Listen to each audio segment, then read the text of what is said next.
ভারতের সাথে নতজানু পররাষ্ট্রনীতি থেকে সরে এসেছে অন্তর্বর্তীকালীন সরকার।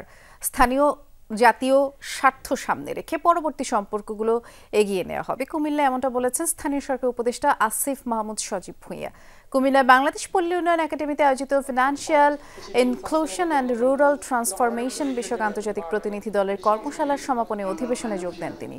আর স্থানীয় সরকার উপদেষ্টা বলেছেন, সরকারি ও প্রশাসনিক কর্মকর্তাদের অতিরিক্ত দায়িত্ব দিয়ে জনপ্রতিনিধিদের কাজ পরিচালনা করা কষ্টসাধ্য হয়ে পড়ছে, যে কারণে স্থানীয় সরকার সংস্কার কমিশন এবং নির্বাচন কমিশনের মূল কাজগুলো শেষ হলে স্থানীয় সরকার নির্বাচনের কথা ভাবা যেতে পারে। আমরা যেটা প্রথম থেকে বলে আসছি যে ভারতের সাথে এর আগে আমাদের যেই নতজানু পররাষ্ট্রনীতি ছিল সেটা থেকে আমরা অন্তর্বর্তীকালীন সরকার সরে এসেছি এবং আমাদের পরবর্তী সম্পর্কটা বা চলমান থাকবে আমাদের ন্যাশনাল ইন্টারেস্ট অর্থাৎ জাতীয় স্বার্থকে সামনে রেখেই, জাতীয় স্বার্থকে কম্প্রোমাইজ করে কোনো রিলেশনে আমরা ইন্টারন্যাশনাল রিলেশন আমরা বিশ্বাস করি না।